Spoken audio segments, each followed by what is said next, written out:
WhatsApp guys, welcome back to this video. Video का title जो thumbnail में लिखा है, भाई साहब 2 दिन में ही दिख गई यूके की औकात। मोदी जी की तारीफ में पागल हुआ यूके, और टाइटल है Modi most powerful person on this planet. तो यूके ने क्या कहा है देखते हैं। एंड ओरिजिनल वीडियो का लिंक डिस्क्रिप्शन में है, नाउ इंडिया स्पीक्स चैनल से। तो कर दें वीडियो को लाइक, चैनल पर नहीं तो please subscribe. 1 2 3 let's go. Narendra Modi, as a boy, sold tea at his father's tea stall at a railway station in Gujarat. Today, Narendra Modi is one of the most powerful people on this planet as Prime Minister of India. Today, India has the presidency of the G20. Yes. Today, India has a vision in the next 25 years to be the second largest economy in the world with a GDP of $32 billion. British parliamentarian है Lord करन बिलमोरिया। इसने prime minister Modi के लिए बोला कि one of the most powerful person on the planet, मतलब इस पूरे दुनिया में सबसे one of the most powerful, मतलब कुछ चुनिंदा लोग हैं जो कि बहुत पावरफुल हैं, बहुत ताकतवर है, उनमें से एक प्राइम मिनिस्टर मोदी है। इंडिया जो है वो इस वक्त दुनिया का ट्रेड पार्टनर है। वो न सिर्फ साउथ एशिया का ट्रेड पार्टनर है बल्कि वो दुनिया का ट्रेड पार्टनर। ठीक है, इस वक्त इंडिया यूएस रिलेशंस जो है वो टॉप पर हैं। पूरी दुनिया इस टाइम मतलब जो है वो भारत के ऊपर डिपेंड कर रही है। क्या हमें भी अपनी डिपेंडेंसी अब भारत पे शो करनी पड़ेगी आने वाले टाइम में? अल्लाह ना करे कि डिपेंडेंसी भारत पर हो, लेकिन जिस तरह के हालात हैं तो उससे तो यही लगता है कि एक दिन हमें उन पे डिपेंडेंसी करनी पड़ेगी। सर, आपको पता है कि वर्ल्ड इकोनॉमिक फोरम में डेवस में जो मीटिंग चल रही है, जिसमें हमारे जो फॉरेन मिनिस्टर हैं बिलावल साहब, वो वहाँ पर गए हुए हैं। बहुत सख्त किस्म का उनको इग्नोर किया जा रहा है कश्मीर के नाम पर। कश्मीर को अपना एक अटूट अंग या हिस्सा मानते हैं तो क्यों नहीं जंग करते? क्यों नहीं करते? क्यों नहीं करते बताएं आप। हम इतना फ़ौज को इतना बजट देते हैं, हमारे पास एटॉमिक बॉम्ब है, हम कहते हैं कि हमने कश्मीर को आज़ाद करवाना है, तो हम क्यों नहीं लड़ते उनसे, क्यों नहीं छीन लेते उनसे कश्मीर?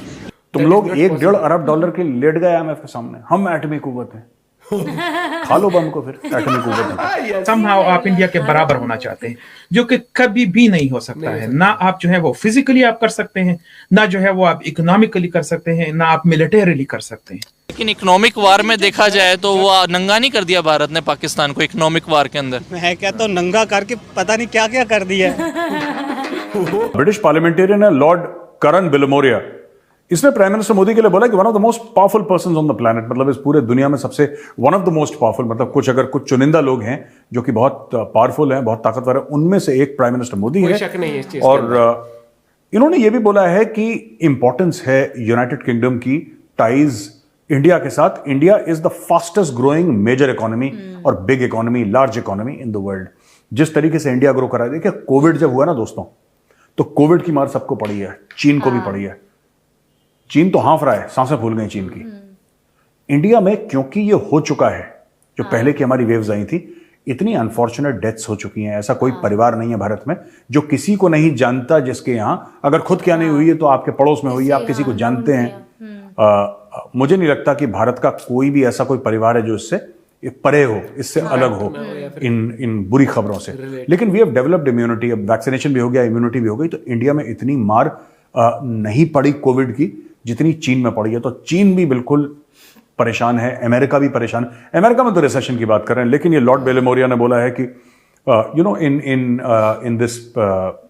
इन दिस वर्ल्ड अगर कोई एक रोशनी की किरण आ रही है तो भारत की तरफ से आ रही है। और ये ना कई लोग, ये वर्ल्ड बैंक भी बोल चुका है, IMF भी बोल चुका है, कई लोग ये बात बोल चुके हैं कि हमें बड़ी उम्मीद है भारत से। डेवोस में भी यही बात हुई, वर्ल्ड इकोनॉमिक फोरम में, यहाँ पे भी बड़े बड़े लीडर्स ने यही बात बोली थी कि यार अगर कोई स्टोरी है ना जिसको हम दिखा सकते हैं दुनिया के सामने कि देखो यार, इतनी परेशान वक्त में भी अगर कोई देश जो चमक रहा है वो भारत चमक रहा है, तो ये अब एक एक्सेप्टेड स्टेटमेंट है, एक्सेप्टेड नैरेटिव है through out the world, with of course because India has actually performed very well. पूरी दुनिया इस टाइम मतलब जो है वो भारत के ऊपर डिपेंड कर रही है। क्या हमें भी अपनी डिपेंडेंसी अब भारत पे शो करनी पड़ेगी आने वाले टाइम में? बिल्कुल भाई, बिल्कुल।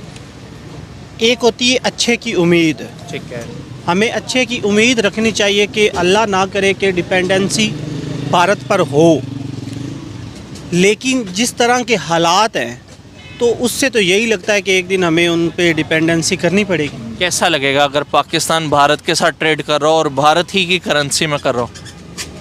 क्योंकि अब तो सारी कंट्रीज भारत की करेंसी में उनके साथ ट्रेड कर रहे हैं। मैं जिस तरह से मैंने पहले कहा कि हमें तालीम दी जाती है, भारत के साथ जो रिश्ता है वो हमें बताया जाता है, समझाया जाता है, तो अच्छा तो ऑफ कोर्स नहीं लगेगा एज अ पाकिस्तानी, लेकिन सर्वाइवल के लिए अगर हमें करना पड़ता है तो डेफिनेटली वैसे करेंगे। अच्छा क्यों नहीं लगेगा? आपको नहीं लगता कि जो कौम तरक्की कर रही है, जो मतलब अपने आप को बिल्ड कर रही है, मतलब या तो हम अपने आप को बिल्ड कर लें, या जो कर रहा है उसको अप्रिशिएट करें? या तो आप ऐसा करें ना कि हमारी जो तालीम है वो हमें इस तरह से दें कि वो जो एक खून में हमारे अंसर है दुश्मनी का भारत के साथ, हमें ये ना बताएं कि हमें हमारी 3 जंगें हो चुकी हैं, हमें ये ना बताएं कि कश्मीर हमारा शहर अक से हमें ज़्यादा करीब है और उस पर भारत ने कब्ज़ा किया और एक दिन हमने उसे वापस लेना है, वो मुस्लिम है, हालांकि मुस्लिम तो उधर पाकिस्तान से ज़्यादा हैं, तो हमें ये ना बताएं आप लोग, ये तालीम ना दें, तो हमारा जो ये ख्याल है कि हमें अच्छा नहीं लगेगा तो बाद में अच्छा लगेगा, क्योंकि जो भी तरक्की कर रहा हो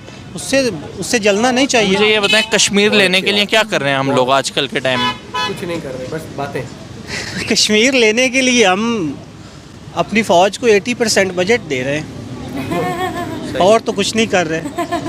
और जो गिलगित वाले और बाकी जो हमारे सूबे वाले इस टाइम परेशान है, एहतजाज हो रहा है वहाँ पे, तो आपको नहीं लगता कि हम जो मौजूदा हमारे पास है उस पर ज़्यादा ध्यान देना चाहिए? सही बात बोली नहीं भाई, वही वो ना, कर रही है सरकार आज। हम असल में दुश्मन के बच्चों को पढ़ा रहे हैं और अपने बच्चों को नहीं पढ़ा रहे, तो जाहिर सी बात है हमें अपने बच्चों को पढ़ाना चाहिए, जो अपने मसाइल हैं उनको हल करना चाहिए।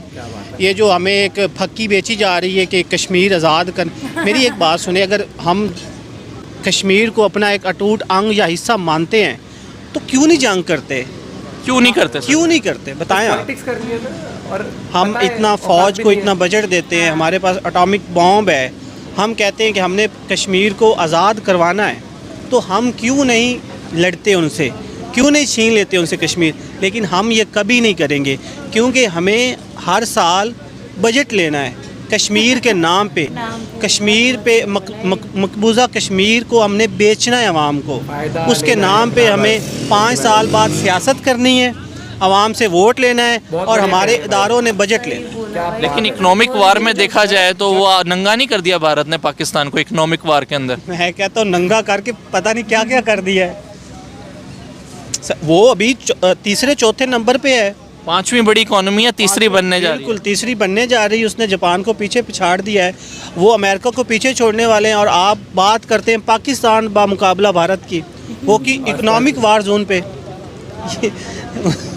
अच्छा, मैं नेट पे स्क्रॉल कर रहा था तो मैं देख रहा था उनकी तरफ से स्टेटमेंट आती है कि अब आप हमारे साथ मुकाबला ना किया करें, आप सोमालिया जो इस तरह की कंट्रीज़ हैं उनके साथ अपना कंपैरिजन किया करें, क्योंकि अब तो बांग्लादेश भी आपसे आगे निकल गया। जी जी, वो इस बात पे बिल्कुल ठीक कहते हैं, हमें उनके साथ अभी कंपैरिजन कभी भी नहीं करना चाहिए।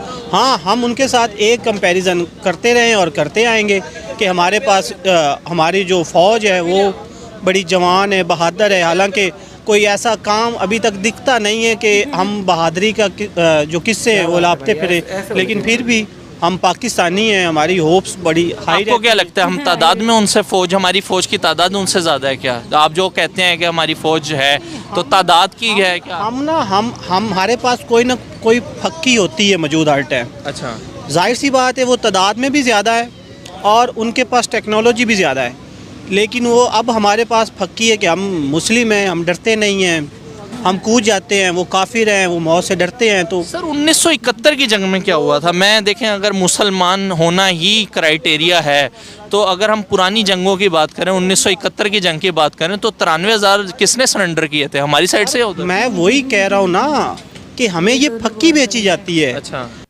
वो लाहौरी चूरन, वो सर वाली बात जो है, वही वाली बात है ना, जो सर की बात है, गौरव सर की, कि लाहौरी चूरन दे देते हैं बस आवाम को, दे देते हैं कि बोलो ना कि कश्मीर पे वैसे नहीं करेंगे, बजट लेना है बस, लेकिन बजट लेना है 5 साल बाद फिर से पॉलिटिक्स। 5 साल तो वैसे गलत बोला भाई ने, 2-3 साल में सरकार गिर जाती है वहाँ पर, लेकिन क्योंकि ये भाषण भी सिर्फ एक बात बता, अगर ये जैसे वहाँ इलेक्शन जो लड़ते हैं वो भाषण किस चीज पे देंगे बता, हमने इस सेक्टर में ये कर दिया, आईटी सेक्टर है या मेडिकल सेक्टर, मतलब किस सेक्टर में उन्होंने बहुत तगड़ा वो कर दिया। आप तो बोल बताना नहीं कमेंट सकते। करके, आपको लगता है नहीं, कि ये ये तो वो सेक्टर बोल में नहीं तरक्की सकते। अब बचा क्या इकलौता यार, क्या बोले, वही काम बोला ना कर कि दे, अपने रिपीट बच्चे करके कश्मीरी बोल देते हैं। वो बोलना अपने बच्चे पढ़ाने नहीं, दूसरों के बच्चे पढ़ाने वाली बात हुई कश्मीरी बात पे। और गौरव सर ने सही बोला, वो लाइन थी ना कि आईएमएफ के पास चल जाना है, एकदम से लेट जाना है कि 1 अरब 2 अरब हमें वो दे दो, है सपोर्ट दे दो, और फिर वैसे तो हम एटमी मुल्क है, खा लो फिर खा लो उसको, उसी को, खा लो।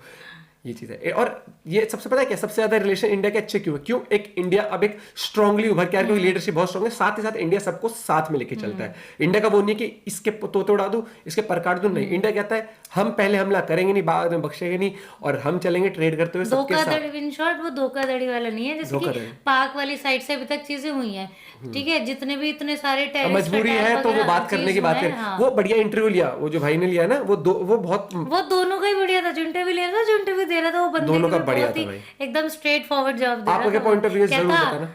80% बजट दे रहे हम और तो कुछ नहीं कर रहे, लेकिन मिलते हैं आपसे एक और वीडियो के साथ। Bye bye, take care.